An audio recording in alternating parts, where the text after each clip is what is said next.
Welcome to கல்வி IAS academy YouTube channel. Online free Tamil சீரீஸில் ஒவ்வொரு இயலாக பார்த்துட்ருக்கோம். ஆல்ரெடி 6th 7th கம்ப்ளீட் பண்ணியாச்சு. 10th ஸ்டாண்டர்ட்லேயும் 5 இயல்கள் வரை முடிச்சாச்சு. 6வது இயல் இன்றைக்கி முடிக்க போகிறோம்.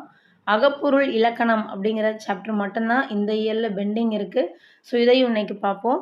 நீங்கள் உங்களுக்கு ஏதாவது ரெஃபர் பண்ணணும்னு தோணுச்சுன்னா கல்வி ஐஏஎஸ் அகாடமியோட பிளேலிஸ்ட்டை ரெஃபர் பண்ணி பாருங்கள். ஸோ இன்றைக்கான கிளாஸ் பார்க்கலாம். அகப்பொருள் இலக்கணம். ஸோ அகப்பொருள் புறப்பொருள்னு 2 இருக்குது. அகப்பொருள்னால் என்ன அப்படிங்கிறது முதல்ல உங்களுக்கு தெரியணும். அதுக்கு முன்னாடி பொருள்னா என்னன்னு தெரியணும். ஸோ பொருள் என்பதற்கு ஒழுக்க முறை என்பது பொருள். இங்கே கொடுத்துருக்காங்க பாருங்கள். நம் தமிழர் பல்லாயிரம் ஆண்டுகளுக்கு முன்பே வாழ்வியலை அகம் புறம் என வகுத்தனர். ஓகே, ஸோ இதனை பொருள் இலக்கணம் விளக்குகிறது.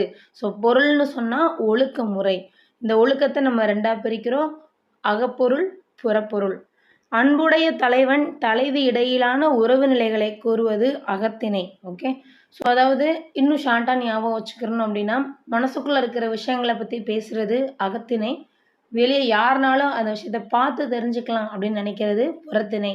உதாரணத்துக்கு ஒரு ராஜா இருக்கார் அப்படின்னா, அவருடைய பர்சனல் லைஃப், அவருக்கும் அவர் தலைவிக்கும் இடையிலான அன்பு, இந்த மாதிரியான விஷயங்களை பற்றி பேசுனா அது அகத்திணை. இது அவருடைய கொடைத்திறன் எப்படி, அவர் போரில் எப்படி இருப்பார், அவருடைய வீரத்தன்மை எப்படி அப்படிங்கிறத பற்றி பேசுச்சு அப்படின்னா அது புறத்திணை. இதை கூட நீங்கள் ஞாபகம் வச்சுக்கலாம். அடுத்து பாருங்கள். குறிஞ்சி, முல்லை, மருதம், நெய்தல், பாலை, கைக்கிளை, பெருந்திணை ஆகிய 7ம் அகத்திணைகளாகும். ரொம்ப முக்கியம். அப்போ அகத்திணைகள் எத்தனை அப்படின்னு பார்த்தீங்கன்னா அகத்திணைகள் 7. இதை ஞாபகம் வச்சுக்கோங்க. குறிஞ்சி, முல்லை, மருதம், நெய்தல், பாலை, கைக்கிளை, பெருந்திணை. ஓகே, ஸோ இதெல்லாம் சேர்த்தா அகத்திணைகள். இவற்றுள் முதல் 5ம் அன்பின் ஐந்திணைகள்னு சொல்கிறாங்க. அப்போ முதல் 5ம்னா குறிஞ்சி, முல்லை, மருதம், நெய்தல், பாலை, இந்த 5 தான் அன்பின் ஐந்திணைகள்னு சொல்லி சொல்கிறாங்க. தென் அடுத்ததாக பாருங்கள். முதல் பொருள், கருப்பொருள், உரிப்பொருள் ஆகியன ஐந்திணைகளுக்கு உரியன. ஸோ அதில் நமக்கு ஒவ்வொன்றும் தெரியணும். முதல் பொருள்னா என்னன்னு தெரியணும். முதல் பொருள், கருப்பொருள், உரிப்பொருள், இந்த 3க்குமே மீனிங் தெரியணும். ஸோ முதல் பொருள்னா என்ன பாருங்கள். நிலமும் பொழுதும் முதல் பொருள். ஓகே, நிலம் பொழுது இந்த 2 மட்டும் வந்துச்சுன்னா அது முதல் பொருள்னு சொல்லி சொல்கிறாங்க. நிலம்னா என்ன, வயல் தானா? கிடையாது, இங்கே இருக்கு பாருங்க, இதுதான் நிலம். ஸோ குறிஞ்சி அப்படின்னா மலையும் மலை சார்ந்த இடமும், காடு சார்ந்த இடத்த முல்லைன்னு சொல்லி சொல்கிறோம். மருதத்திற்கு வயலும் வயல் சார்ந்த இடமும்னு பேர். நெய்தலுக்கு கடலும் கடல் சார்ந்த இடமும், பாலைனா சுரமும் சுரம் சார்ந்த இடமும். ஸோ இதை எப்படி ஞாபகம் வச்சுக்கலாம், ஏன்னா இதை நிறைய எக்ஸாம்ஸில் கேட்டிருக்காங்க இந்த ஏரியாஸ் எல்லாம். இதெல்லாம் உங்களுக்கு பேசிக்காகவே தெரிஞ்சிருக்கணும். பாருங்கள். குறிஞ்சி பூ மலையில் இருக்கும், ஞாபகம் வச்சுக்கோங்க. ஓகே, மலையில் தான் குறிஞ்சி பூ பூக்கும், மலையும் மலை சார்ந்த இடமும். அடுத்து காட்டில் தான் முள் இருக்கும்னு ஞாபகம் வச்சுக்கோங்க. முள் காலில் குத்திரும் இல்லையா, ஸோ காட்டில் முள் இருக்கும். மருதம் வயல்னு இருக்குது, இதுக்கு ஒரு வார்த்தை ஞாபகம் வச்சுக்கோங்க. மருதப்பன் அப்படிங்கிறவர் வயல் வச்சிருக்கிறாருன்னு ஞாபகம் வச்சுக்கோங்க. இந்த வார்த்தை நமக்கு பின்னாடி ரொம்பவே யூஸ் ஆக போகுது, அதனால தான் இந்த வார்த்தையை நான் சொல்கிறேன். மருதப்பன் அப்படிங்கிறவர் வயல் வச்சிருக்கிறாரு. அடுத்து நெய்தல் பாருங்கள். நெய் மீன் கடலில் இருக்கும் அப்படின்னு ஞாபகம் வச்சுக்கோங்க. நெய் மீன் கடலில் இருக்கும். அடுத்து பாலை பாருங்கள். சுரமும் சுரம் சார்ந்த இடமும், பாலையில் ஒன்றுமே இருக்காது இல்லையா, ஸோ அவ்வளோதான். இந்த 5ஐயும் நீங்கள் ஞாபகம் வச்சுக்கலாம், இது ரொம்ப முக்கியம். ஸோ அடுத்து பொழுது பாருங்கள். பொழுதை நம்ம 2ஆக பிரிக்கிறோம். பொழுது அப்படின்றதற்கு பெரும்பொழுது சிறும்பொழுதுன்னு சொல்லி 2 இருக்குது. இந்த பெரும்பொழுது சிறுபொழுது பற்றி இங்கே கொடுத்துருக்குறாங்க. ஒரு ஆண்டின் 6 கூறுகள். ஸோ இதனால் ஞாபகம் வச்சுக்கோங்க. பேசிக்கான ஒரு டிஃப்ரெண்ட் என்ன அப்படின்னா, பெரும்பொழுதுங்கிறத ஒரு வருஷத்தை வச்சு நம்ம பிரிப்போம். ஒரு வருஷத்துடைய 6 கூறுகளை தான் பெரும்பொழுதுன்னு சொல்லி சொல்கிறோம். சிறுபொழுது அப்படின்னா ஒரு நாளினுடைய 6 கூறுகள். ஓகே, ஸோ ஒரு நாள்னா சிறுசு, ஒரு ஆண்டுனா பெருசு. ஸோ இதை எப்படி ஞாபகம் வச்சுக்கலாம் அப்படின்னு பாருங்கள். இதுக்கு உங்களுக்கு என்ன தெரியணும், முதல்ல இதை நம்ம ஷார்ட்கட்லேயே பார்த்துருவோம். இந்த ஏரியாவுக்கு ஒரு ஷார்ட்கட்டு, தென் இதை அப்படி படிச்சுட்டா போதும். இது படிக்கிறதுக்கு முன்னாடி என்ன தெரியணும், தமிழ் மாதங்கள் உங்களுக்கு மெமரியில் இருக்குது அப்படின்னு சொன்னால், அதை ஆர்டராக தெரியும் அப்படின்னு சொன்னால் பிரச்சனை இல்லை, ஈஸியாக முடிஞ்சிடும். ஸோ முதல்ல கொடுத்துருக்கிறத பார்க்கலாம்.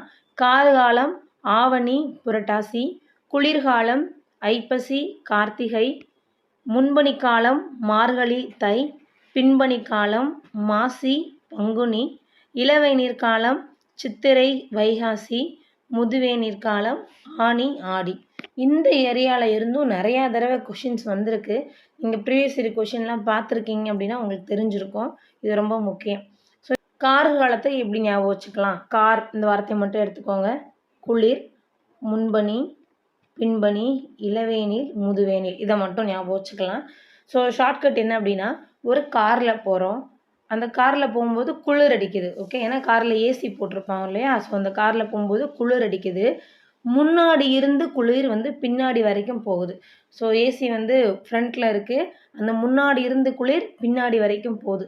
காரை ஓட்டிகிட்டு போகிறவங்க யாருன்னா இளைஞர்கள் தான் முன்னாடி உட்காந்து காரை ஓட்டுறாங்க, முதியவர்கள் பின்னாடி உட்காந்துருக்குறாங்க அப்படின்னு ஞாபகம் வச்சுக்கிறணும். So once again I repeat you, காரில் போகிறோம், காரில் குளிர் அடிக்குது. குளிர் எதனால? ஏசி போட்டிருக்கோம். அப்போ குளிர் முன்னாடி இருந்து பின்னாடி நோக்கி குளிர் அடிக்குது. இளைஞர்கள் காரை ஓட்டுறாங்க, முதியவர்கள் பின்னாடி உட்காந்துருக்குறாங்க. இதுதான் இதுக்கான ஷார்ட்கட். இப்போ அப்படி இந்த பக்கம் பாருங்கள், நம்ம எங்கேருந்து ஆரம்பிக்கணும்? இப்போ கார்காலம் அப்படின்னா ஆவணி புரட்டாசின்னு ஆரம்பிக்குதா? ஸோ அந்த காரை நம்ம எப்போ வாங்குகிறோம் அப்படின்னா ஆவணி மாதத்தில் வாங்குகிறோம். ஓகே, ஸோ பொதுவாகவே பார்த்தீங்கன்னா ஆடி கார் கேள்விப்பட்டிருப்பீங்கல்ல, இந்த இடத்துல நீங்கள் ஆடி கார் ஞாபகம் வைக்கக்கூடாது, ஆவணி மாதம் கார் வாங்குகிறோம் அப்படின்னு ஞாபகம் வச்சுக்கோங்க. ஸோ ஆவணி மாதம் வச்சுக்கிட்டிங்கன்னா போதும். ஆவணி புரட்டாசி அப்படி வரிசையாக உங்களுக்கு வந்துடும். அப்போ ஆவணி புரட்டாசிக்கு அப்புறம் ஐப்பசி கார்த்திகை, மார்கழி தை, மாசி பங்குனி, சித்திரை வைகாசி, ஆனி ஆடி அப்படின்னு அந்த ஆர்டரை நீங்கள் பிடிச்சிருவீங்க. ஸோ இதுதான் இதற்கான ஷார்ட்கட்.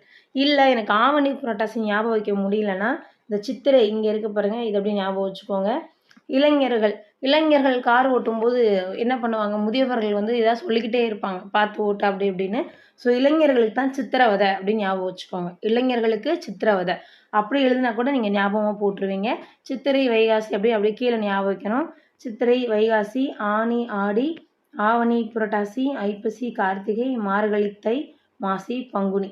ஸோ இந்த மாதிரி நீங்கள் ஆர்டராக ஞாபகம் வச்சிங்கன்னா கூட ஈஸியாக போட்டுடலாம். ஓகே, ஸோ இதுதான் இந்த 2 விதமான ஷார்ட்கட்டு. இதில் எது உங்களுக்கு ஆப்ட் ஆகுதோ அதை நீங்கள் அடாப்ட் பண்ணிக்கலாம். ஸோ பெரும்பொழுது ஷார்ட்கட்டில் பார்த்தாச்சு. அடுத்து சிறுபொழுது பாருங்கள். ஒரு நாளின் 6 கூறுகள், அதைத்தான் நம்ம என்ன சொல்கிறோம்? சிறுபொழுதுகள்னு சொல்கிறோம். ஸோ இதை எப்படி ஞாபகம் வைக்கலாம்? ஷார்ட்கட்டில் பார்க்கலாம். இதில் காலைன்ற பொழுது பாருங்கள், 6 to 10 காலை, நண்பகல்னா 10 to 2, ஏற்பாடு அப்படின்னா 2 to 6, மாலை அப்படின்னா 6 to 10, யாமம்னா 10 to 2, வைகரைனா 2 to 6. ஸோ 6 தான் பிரிச்சிருக்காங்க இல்லையா? இப்போ பாருங்கள், ஒவ்வொன்றுக்குமே நீங்கள் இந்த இடத்துல டிஃப்ரென்சியேஷன் பார்த்தீங்க அப்படின்னா டைம் பொறுத்த வரைக்கும் 4 மணி நேரம் டிஃப்ரெண்ட் இருக்கும். ஓகே, 6னா 7, 8, 9, 10, 10னா திரும்ப 2. ஸோ 4 மணி நேரம் கேப் விட்டு இதை சொல்லியிருப்பாங்க. இதை எப்படி ஞாபகம் வைக்கலாம்? இதுக்கும் ஒரு ஷார்ட்கட் இருக்குது, சொல்கிறேன் பாருங்கள். காலை அப்படின்றக்கா இந்த பகுதிகளை மட்டும் நம்ம எடுத்துக்கிடுவோம். காலையில் நண்பனை பார்க்க ஏற்பாடு செய்தேன். ஓகே, அப்படி இந்த பக்கம் பாருங்கள். மாலையில் யாமே வருவதாக கூறினான். காலையில் நண்பனை பார்க்க ஏற்பாடு செய்தேன், மாலையில் யாமே வருவதாக கூறினான். அவ்வளோதான். ஸோ அப்போ காலையில் அப்படின்றது காலை உங்களுக்கு வந்துடும். நண்பனை அப்படின்னா நண்பகல்னு அர்த்தம். ஏற்பாடுனா ஏற்பாடுன்னு அர்த்தம். மாலையில் மாலை வந்துடும். யாமே அப்படின்னா யாமம். வருவதாக அப்படின்னா வைகரை. ஓகே, இந்த ஒரு சின்ன சென்டென்ஸை ஞாபகம் வச்சுக்கோங்க, ஈஸியாக போட்டுருவீங்க. ஸோ இப்போ ஒவ்வொன்றுக்கும் 4 மணி நேரம் கேப்பு. அப்போ காலைனாலே நமக்கு 4ன்னு தெரியுமா? ஸோ அங்கேருந்து நீங்கள் கரெக்டாக பிடிச்சிட்டிங்க, 4 ஆட் பண்ணி வந்தீங்கன்னா இதை போட்டு முடிச்சிருவீங்க. இது இவ்வளோதான், சிறுபொழுது முடிஞ்சிருச்சு. ஷார்ட்கட்லேயே பார்த்துட்டோம், ஈஸி. நான் ஃபஸ்ட்டே சொன்ன மாதிரி இதை படிக்க வேண்டாம், இதில் நிறைய கொஷின்ஸ் இருக்குது. ஃபுல் அண்ட் ஃபுல் ஷார்ட்கட்டில் பார்த்துடலாம், ரொம்ப ஈஸியாக இருக்கும். அடுத்து பாருங்கள், ஏற்பாடு பாருங்கள். எல் அப்படின்னா ஞாயிறுன்னு அர்த்தம், பாடுனா மறையும் நேரம்னு அர்த்தம். அதனால தான் ஏற்பாடுங்கிற பேரே வந்துச்சு, இதை பார்த்து வச்சுக்கோங்க. எல்பாடு, எல் அப்படின்னா ஞாயிறு, பாடுனா மறையிற நேரம், அதான் எல்பாடு.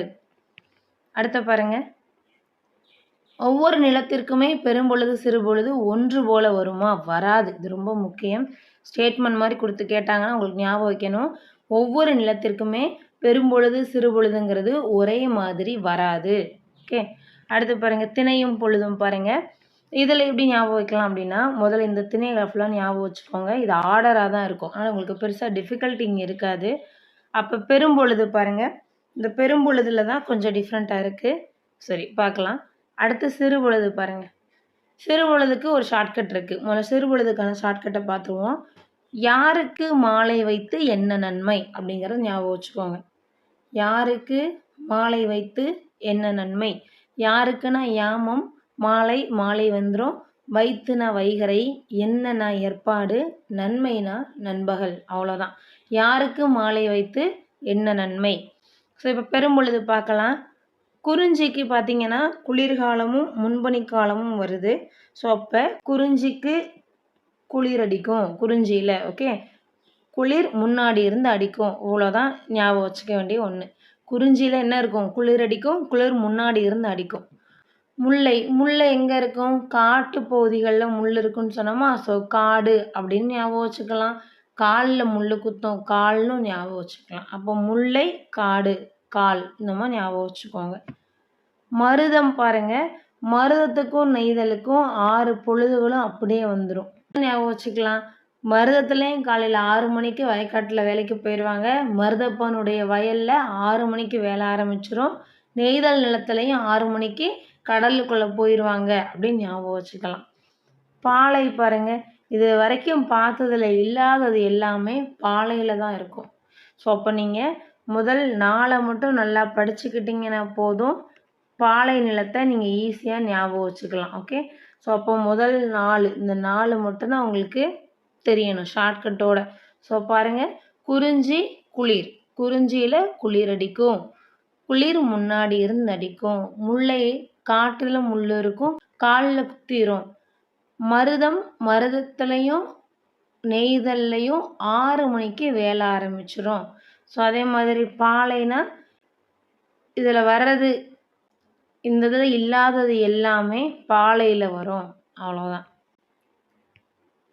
அடுத்து பாருங்க, முதல் பொருள் பார்த்துட்டோம். இப்போ கருப்பொருள்னா என்னன்னு பாருங்க. ஒரு நிலத்தின் தெய்வம், மக்கள், தொழில், விலங்கு இது எல்லாமே கருப்பொருள்கள் தான். இது ரொம்ப முக்கியமான ஒன்று. அப்படியே இந்த பாக்ஸுக்கு வந்துடலாம். இந்த பாக்ஸ் ரொம்ப ரொம்ப ரொம்ப ரொம்ப முக்கியமான ஒரு பாக்ஸு. ஸோ இதிலேருந்து கொஷின்ஸ் வருது. ஷார்ட்கட்டில் ஞாபகம் வச்சுக்கிட்டா கூட நமக்கு ஈஸி தான். ஸோ பாருங்கள், இவ்வளோ பெருசையும் ஷார்ட்கட்டில் வைக்க முடியுமானா டெஃபினட்டாக முடியும். வீடியோ மட்டும் நல்லா கவனித்து பாருங்கள். புரியலன்னா இன்னொரு தடவை கூட நீங்கள் போட்டு பார்த்தீங்கன்னா ஈஸியாக புரியும். இந்த வீடியோ பார்க்குற நேரத்துலையே உங்களுக்கு மெமரி பண்ணியும் முடிச்சிடலாம். ஸோ பாருங்கள், முதல்ல கருப்பொருள்கள் பாருங்கள். இதில் கொடுத்துருக்காங்க இல்லையா? தெய்வம், மக்கள், உணவு, விலங்கு, பூ, மரம், பறவை, ஊர், நீர், பறை, யாழ், பண், தொழில் இது எல்லாமே கருப்பொருள்கள் தான். ஸோ இந்த பக்கம் பார்த்தீங்கன்னா குறிஞ்சி இருக்குது. குறிஞ்சி, முல்லை, மருதம், நெய்தல், பாலை அப்படின்னு மேலே ஆர்டர் கொடுத்துருக்குறாங்க. சரி, இதை எப்படி ஞாபகம் வைக்கலான்னு பாருங்கள். முதல்ல தெய்வம். ஸோ ஒரு சில விஷயங்களை நம்ம எப்படி ஞாபகம் வைக்க போகிறோம் அப்படின்னா இந்த ஆர்டரில் ஞாபகம் வச்சுக்கலாம். ஒரு சில விஷயங்களை இந்த மாதிரி ஞாபகம் வச்சுக்கலாம். ஸோ இப்போ தெய்வத்துக்கு நம்ம என்ன பண்ண போகிறோம்? இந்த மாதிரி தான் நம்ம ஞாபகம் வைக்க போகிறோம். ஓகே. ஸோ இப்போ பாருங்கள், தெய்வம் பாருங்கள். இது ஆல்ரெடி எக்ஸாமில் கேட்டிருக்காங்க. இப்போ பார்த்தீங்கன்னா லாஸ்ட் இயரில் கூட ஒரு எஸ்ஏ எக்ஸாம் நடந்துச்சு. அதில் கூட இந்த கொஷின்ஸ் வந்திருக்கு பாருங்கள். தெய்வம் முருகன், திருமால், இந்திரன், வருணன், கொற்றவை இருக்கா? ஸோ அப்போ இதில் முறுக்கு தின்றால் இன்பம் வருமே கொடு அப்படின்னு ஞாபகம் வச்சுக்கோங்க. முறுக்குனா முருகன், தின்றால்னா திருமால், இன்பம்னா இந்திரன், வருமே அப்படின்னா வருணன், கொடுனா கொற்றவை. அவ்வளோதான். முறுக்கு தின்றால் இன்பம் வருமே கொடு பெஞ்ச். இந்த ஆர்டரில் ஞாபகம் வச்சுக்கிட்டிங்கன்னா கடவுள்களை ஈஸியாக போட்டுருவீங்க. அடுத்தது பாருங்கள், இப்போ என்ன பண்ண போகிறோன்னா இந்த குறிஞ்சி நிலத்துக்கு நம்ம இந்த மாதிரி ஞாபகம் வச்சுக்கிற போகிறோம். வேர்ட்டிக்கலாக ஞாபகம் வச்சுக்கிட்டோம்னா இப்போ கொஞ்சம் ஈஸியாக இருக்கும். ஸோ பாருங்கள், தெய்வம் முருகன் கொடுத்துருக்காங்களா? மக்கள் பாருங்க, வெற்பன், குறவர், குறத்தியர் கொடுத்துருக்குறாங்க. உணவு மலைநெல் கொடுத்துருக்குறாங்க. விலங்கு புலி, கரடி, சிங்கம். பூ பார்த்தீங்கன்னா குறிஞ்சி, காந்தல். மரம் அகில், வேங்கை. பறவை கிளி, மயில். ஊர் சிறுகுடி. நீர் அருவி நீர், சுனை நீர். பறை தொண்டகம். யாழ் குறிஞ்சியாழ். பண் குறிஞ்சிப்பண்.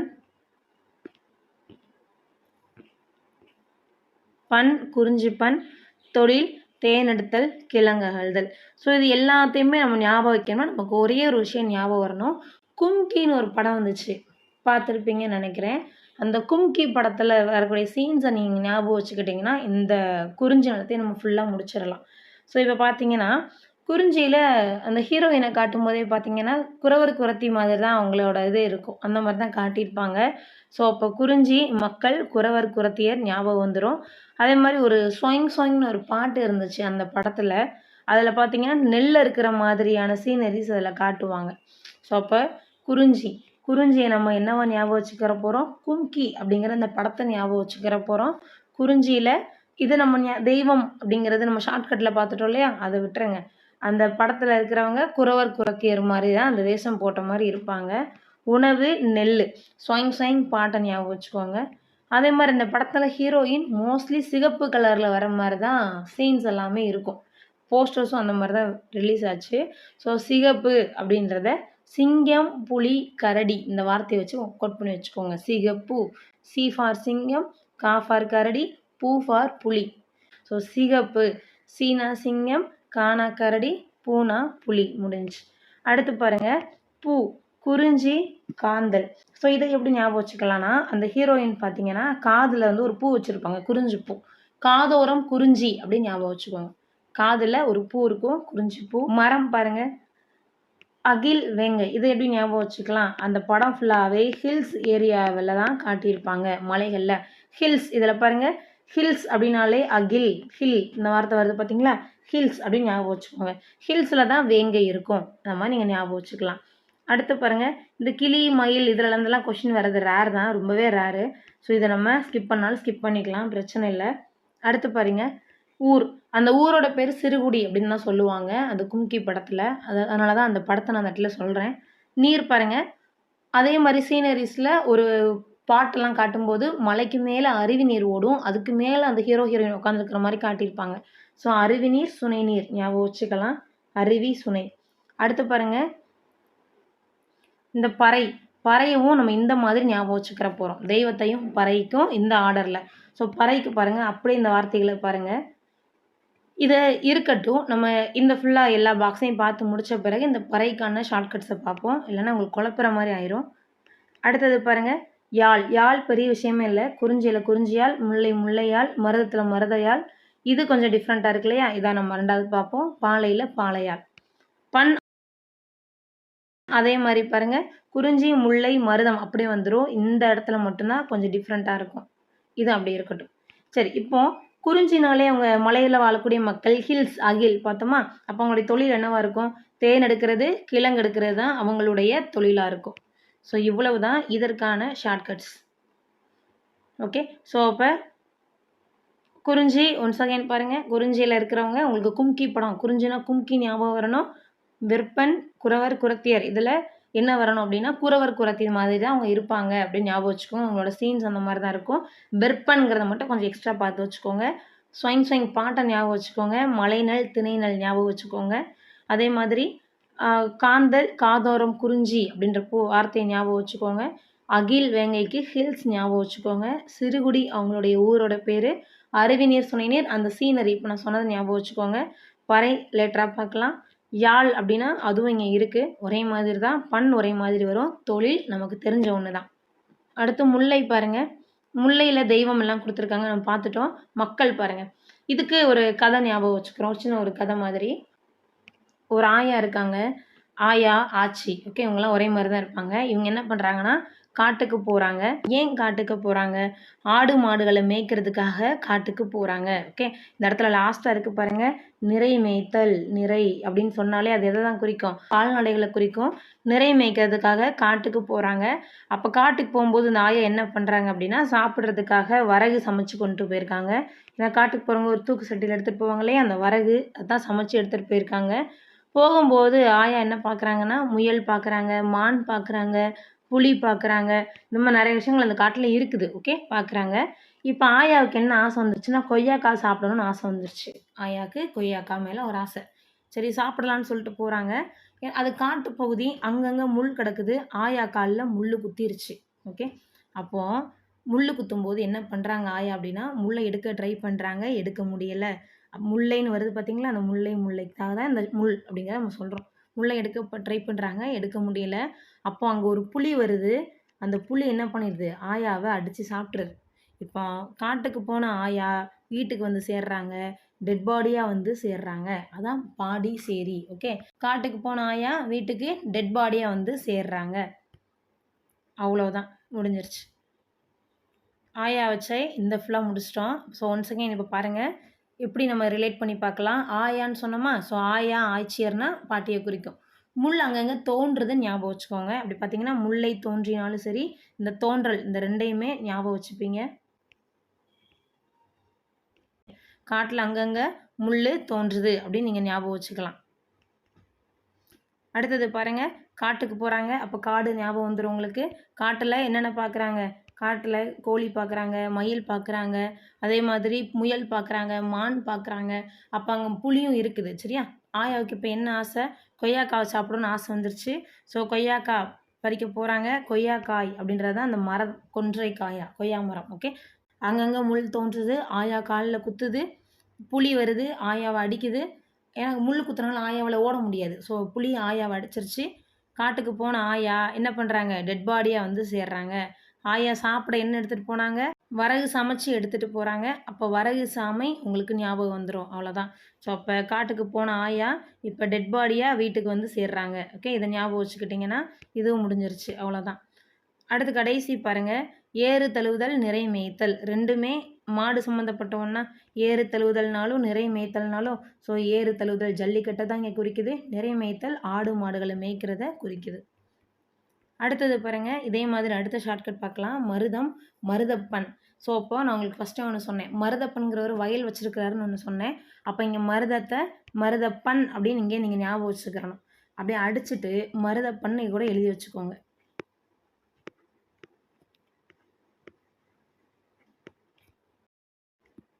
மருதப்பன் அப்படின்னு ஞாபகம் வச்சுக்கோங்க. அவரோட பேரு மருதப்பன் அப்படின்னு. ஸோ நமக்கு தெய்வங்கள் தெரியும். ஓகே. இப்போ மருதப்பன் என்ன பண்றாரு அப்படின்னு சொன்னா, ஒரு வயல் வச்சிருக்கிறாரு. அந்த வயல் வச்சிருக்கிறாருன்னா, மருதப்பன் அப்ப என்ன வேலை பார்த்திருப்பாரு? அவர் ஒரு உழவர். எஸ் உழவர். உழத்தியர் அந்த ஊர்க்காரரு. அந்த ஊருக்காரரு வயல் வச்சிருக்கிறாரு. அவர் ஒரு உழவர் அப்படின்னு ஞாபகம் வச்சுக்கோங்க. வயல்ல என்ன போட்டிருக்காருன்னு பாருங்க. செந்நெல் ஒரு பக்கம் போட்டிருக்காரு. வெண்ணெல் ஒரு பக்கம் போட்டிருக்காரு. சிகப்பரிசி ஒரு பக்கம், வெள்ளை அரிசி ஒரு பக்கம். 2மே மருதப்பனோட வயல்ல இருக்கு. அந்த வயல்ல எருமை இருக்கு. நீர்நாய் இருக்கு. அதே மாதிரி இப்ப நீங்க உங்க கண்ல ஒரு வயல் வந்து ஒரு சீனரி ஞாபகத்துக்கு வரணும். அந்த வயல்ல என்ன இருக்குன்னு பாருங்க. தாமரை இருக்கும், நீர் இருக்கும். அதே மாதிரி பாருங்க, ஒருவேள தண்ணி எல்லாம் ஊத்தாம வயல விட்டுட்டாருன்னா, வயல் என்ன ஆயிரும்? மருதப்பனோட வயலு காஞ்சு போயிரும். ஓகே. ஏன்னா வயலுக்கு வந்து நீர் பசுப்பு தேவை தானே! நீர் இல்லாட்டி வயல் காஞ்சு போகும். இப்ப நீர் செழிப்போட தான் மருதப்பனுடைய வயல் இருக்கு. அதனால அந்த வயல்ல நாரை இருக்கு, கோழி இருக்கு, அன்னம் இருக்கு. சரி. இப்ப மருதப்பனுடைய ஊர் எப்படியாப்பட்ட ஊர்?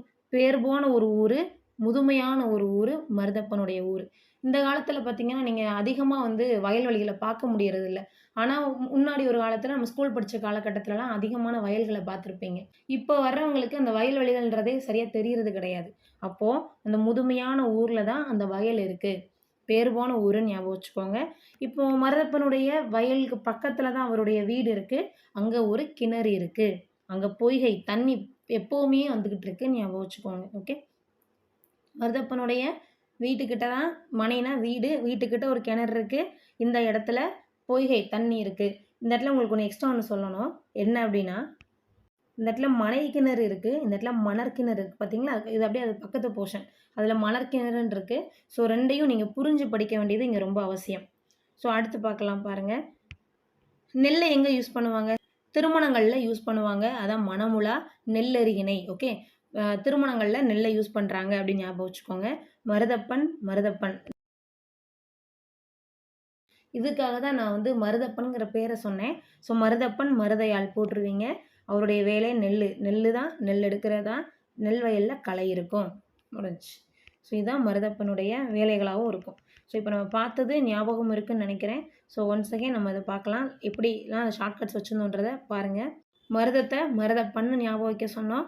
ஸோ அப்போ மருதப்பன் அந்த ஊருக்காரரு உழவு வேலை பார்க்குறாரு, அதாவது உழவர் அவர். ஓகே, ஸோ அடுத்து பாருங்கள், அவருடைய வயக்காட்டில் ஒரு பக்கம் சிகப்பு நெல், ஒரு பக்கம் வெள்ளை நெல் போட்டிருக்காரு. வயலில் எருமை இருக்குது விவசாயம் பண்ணுற இடத்துல. அந்த விவசாயம் பண்ணுற அந்த இப்போ ஒரு சீனை ஞாபகம் வச்சுக்கோங்களேன். ஸோ ஒரு சீனை ஞாபகம் வச்சுக்கோங்க. இப்படி ஒரு வயக்காடு இருக்குது. இந்த வயக்காட்டை அப்படி ரெண்டாக அப்படி பிரிச்சுருக்காங்க, ஞாபகம் வச்சுக்கோங்க. நடுவில் பாத்தி போகுது. அப்போ இந்த இடத்துல செந்நெல் போட்டிருக்காங்க, இந்த பக்கம் வெள்ளை கலர் நெல் போட்டிருக்காங்க. வயக்காட்டில் உழுகுவாங்க இல்லையா? ஸோ அந்த உழுகிறதுக்கு மாடை யூஸ் பண்ணுறாங்க, மாடு வச்சு உழுகுறாங்க. அதே மாதிரி இந்த தண்ணியிலலாம் என்ன இருக்கும்? தாமரைப்பூவு, இந்த மாதிரி பூக்கள் வந்து இங்கே இருக்கும். அப்போ பக்கத்துலேயே அவங்க என்ன பண்ணுவாங்க, ஒரு குடிசை போட்டு வாழுவாங்க. வீட்டுக்கிட்ட என்ன இருக்குன்னா ஒரு கிணறு இருக்குது, கிணறுல தண்ணி இருக்கும். ஓகே, அதே மாதிரி வேறு என்ன பண்ணுவாங்க, இந்த ப்ராசஸ் எல்லாம் நடக்கும்போது அங்கே ஒரு நாய் இருக்கும். அந்த நாய் வந்து அந்த ஒரு டாக், அந்த டாக் என்ன பண்ணுது, இந்த சீனரி எல்லாம் பார்த்துக்கிட்டே காவல் காத்துக்கிட்டே இருக்குது. ஸோ இதை நம்ம சொல்லலாமா? சரி, அதுக்கப்புறம் பாருங்கள் வேறு என்ன பண்ணுவாங்க. இந்த இடத்துல கோழியெல்லாம் மேய்ஞ்சிட்ருக்கு அப்படின்னு ஞாபகம் வைக்கலாம். இவர்கிட்ட இருந்து நெல்லை வாங்கிட்டு போய் எங்கே யூஸ் பண்ணுறாங்க? திருமணங்களில் யூஸ் பண்ணுவாங்க. ஓகே, சரி. அதே மாதிரி இந்த வயக்காட்டில் பார்த்தீங்கன்னா நெல்லுக்கு ஊட களை முளைச்சிருக்கும். அங்கங்கே களை இருக்கும். அந்த களையை பறிக்கிறது இவங்களுடைய வேலை. எருமையை கட்டி ஏர் உழுகுறாங்க. சரி, இப்போ வேறு என்ன பண்ணுவாங்க? நீர்நிலை நம்ம அந்த இடத்துல செழிப்பாக இருக்குன்னு சொன்னோமா? ஒருவேளை தண்ணி இல்லாட்டி வயல் காஞ்சு போகும். அதான் காஞ்சி ஞாபகம் வச்சுக்க சொன்னேன். அதே மாதிரி வீட்டுக்கிட்ட கிணறு இருக்குது, கிணறுல தண்ணி இருக்குது, பொய்கை மாதிரி தண்ணி வடிஞ்சிக்கிட்டே இருக்குன்னு ஞாபகம் வச்சுக்கோங்க. இதுதான் இந்த மருதத்திற்கான சீனரி. ஓகே, இதை ஞாபகம் வச்சுக்கிட்டே படிச்சிங்கன்னா ஈஸியாக முடிஞ்சிடும். ஓகே, ஸோ அடுத்தது பார்க்கலாம். நெய்தல் பாருங்கள். நெய்தல் ரொம்ப ரொம்ப ரொம்ப ரொம்ப ஈஸியாக இருக்கும். நெய்தல்னால என்னது? கடலும் கடல் சார்ந்த பகுதியும் தானே நெய்தல் சொல்லுவோம். ஸோ நெய் மீனை ஞாபகம் வச்சுக்கோங்க. இப்போ இதில் பாருங்கள், கடலுக்கு போகிறாங்க. பரதன்கிறவங்க தான் கடலுக்கு போகிறாங்க. பரதன், பரத்தியர், இவங்களாம் நம்ம கடலுக்கு போகிறவங்கள அவருடைய பேர். இங்கே பரதன் இல்லாட்டி பரதன் கூட ஞாபகம் வச்சுக்கோங்க. கடலுக்கு போனவர் வீட்டுக்கு வந்து சேருவாரா சேர மாட்டாரா அப்படிங்கிற கவலை வீட்டில் இருக்கிறவங்களுக்கு இருக்கும். இன்னும் நம்ம பார்க்குறோம் இல்லையா, நியூஸஸ்லாம் நிறையா பார்க்குறோம் இல்லையா? கடலில் ஏகப்பட்ட பிரச்சனை வருது. ஸோ சண்டைகள் வருது. அப்போ கடலுக்கு போனவர் வீட்டுக்கு வந்து சேருவாரா சேர மாட்டாரா அப்படின்னு ஞாபகம் வச்சுக்கோங்க. ஸோ கடலில் என்ன இருக்கும்? மீன் இருக்கும், உப்பு இருக்கும். அதே மாதிரி முதலை, சுறா.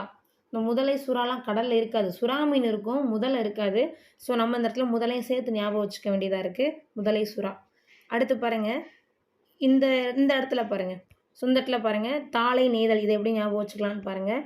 தாளை அப்படின்னு சொல்லி சொன்னால் தா அப்படின்னு ஞாபகம் வச்சுக்கோங்க. அதாவது மீன் தா அப்படின்னு ஞாபகம் வச்சுக்கோங்க. என்ன மீன்? நெய் மீன். நெய் மீன் தா அப்படின்னு சொல்லி தான் அந்த கடலுக்கு போயிட்டு வரவங்கள்ட்ட நம்ம கேட்போம். என்ன மீன் பாருக்கு? நெய் மீன் தாப்பா அப்படின்னு கேட்போம் இல்லையா? அந்த மாதிரி நெய் மீன் தா அப்படின்னு ஞாபகம் வச்சுக்கோங்க. ஏன் நெய் மீன் அப்படின்னா இந்த இடத்துல நம்ம நெய்தல்ன்றதை நெய் மீன் மாற்றி வச்சுருக்கோம். அடுத்து பாருங்கள், புன்னை, புயல்னு ஞாபகம் வச்சுக்கோங்க. ஞாழல்னா ஞாயிறுன்னு ஞாபகம் வச்சுக்கோங்க. ஞாயிற்றுக்கிழமை புயல் அடிக்கிறதுனால கடலுக்கு போக மாட்டாங்க அப்படின்னு ஞாபகம் வச்சுக்கோங்க. ஸோ கடலில் என்ன இருக்கும்? கடற்காகம். இது கடல்னே வருது. அப்போ நீங்கள் ஈஸியாக ஞாபகம் வச்சுக்கலாம். கடலுக்கு பக்கத்தில் இருக்கிற பகுதிகளை பட்டினம், பாக்கம் அப்படின்னு சொல்லி சொல்லுவோம். கடல் பகுதிகளில் மணல் இருக்கும். மணலுக்கு பக்கத்தில் இருக்கிற கிணறு மணல் கிணறு.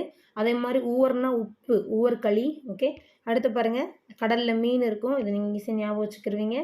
நெய் மீன் விலை அதிகம்னு நீங்கள் ஞாபகம் வச்சுக்கோங்க. விளரியால்னா என்னது? நெய் மீன் விலை அதிகம். ஆல்ரெடி ஒன்று பார்த்தோமா? நெய் மீன் தா அப்படின்னு பார்த்தோமா? ஸோ இப்போ நான் வந்து உங்களுக்கு பிடிஎஃப்பில் காட்டுறதுனால என்னால் ஃபுல்லாக அந்த நெய் மீன் தான்றதை ஃபுல்லாக காட்ட முடியல. ஐ ஹோப் நீங்கள் புக்கில் மார்க் பண்ணுறதா இருந்தால் உங்களால் இப்போ அந்த வார்த்தையை பார்க்க முடியும். எதில் இருக்குன்னா கரெக்டாக பூங்கிறதுல இருக்கும். ஓகே, ஸோ அப்போ தாளை, நெய்தல்ன்றதை தான் நம்ம நெய் மீன் தான் போட்டு வச்சுருந்தோம். இந்த இடத்துல அந்த நெய் மீன் விலை அதிகம். இது ரெண்டு கூட மொத்தமாக சேர்த்து படித்து வச்சுக்கோங்க. அடுத்து பாருங்கள், செவ்வழிப்பன். இந்த இடத்துல என்ன ஞாபகம் வச்சுக்கலாம்? அந்த வழிங்கிற வார்த்தையை மட்டும் பாருங்கள். கடலுக்கு போகிற வழி. கடலில் போய் நம்ம வழி கண்டுபிடிக்கவே முடியாது. ஓகே, ஸோ அதனால் அந்த வழி ஞாபகம் வச்சுக்கோங்க. இது அஸ்யூஷுவல் அவங்களுடைய தொழில். மீன் பிடித்தலும் இங்கே வந்துருச்சு, உப்பு விளைத்தலும் இங்கே வந்துருச்சு. ஸோ இதை வச்சு நம்ம பார்த்துட்டோம். ஒன்ஸ் அகைன் நான் இதை மட்டும் நான் உங்களுக்கு ரிப்பீட் பண்ணுறேன். நெய்தல்னா பாருங்கள், வருணன் இதை நம்ம ஆல்ரெடி தெய்வம் பார்த்துட்டோம்.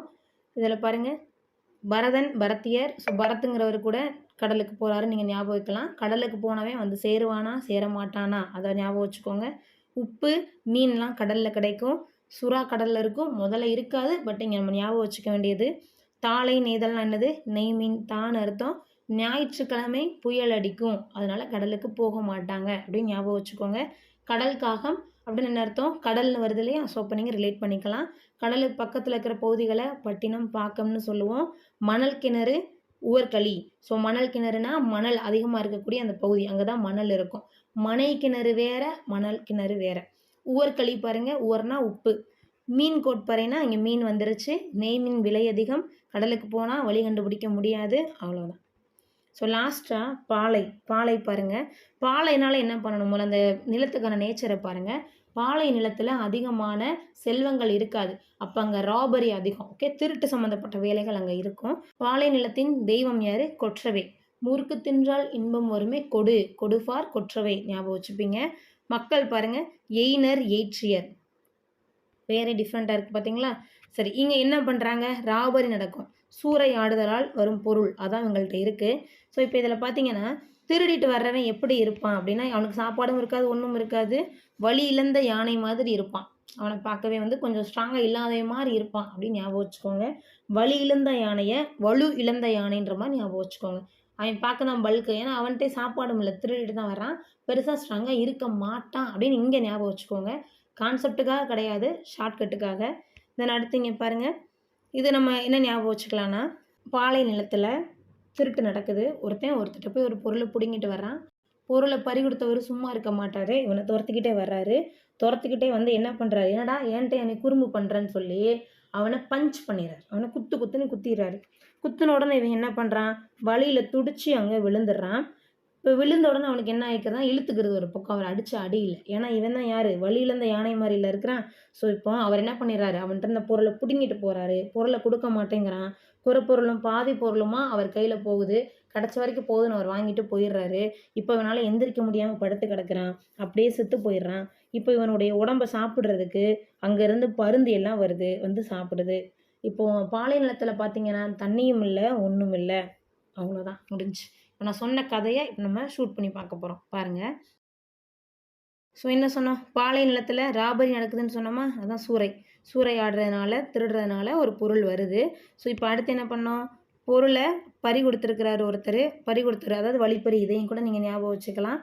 பொருளை பறி கொடுத்தவர் என்ன சொல்கிறாரு, என்கிட்டயாடா நீ குறும்பு பண்ணுற, சொன்னதெல்லாம் நான் நோட் பண்ணுறேன் பாருங்கள், என்கிட்டயாடா குறும்பு பண்ணுறேன்னு கேட்குறாரு. சொல்லிவிட்டு அடுத்து என்ன பண்ணுறாரு, அவனை வந்து ஒரு பஞ்ச் பண்ணுறாரு, ஒரு குத்துன்னு அவனை குத்தி வைக்கிறாரு, பஞ்ச் பண்ணுறாரு.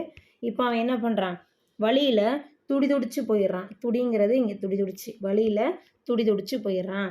இப்போ இவர்கிட்ட என்ன பண்ணுறாரு, துடிச்சு இழுத்துட்டு போய் அவன் கீழே விழுந்துடுறான். இழுப்பை இல்லாட்டி இடுப்பில் கூட வலிச்சிருச்சு, இழுத்துக்கிட்டே கீழே விழுந்துட்டான் அப்படின்னு ஞாபகம் வச்சுக்கோங்க.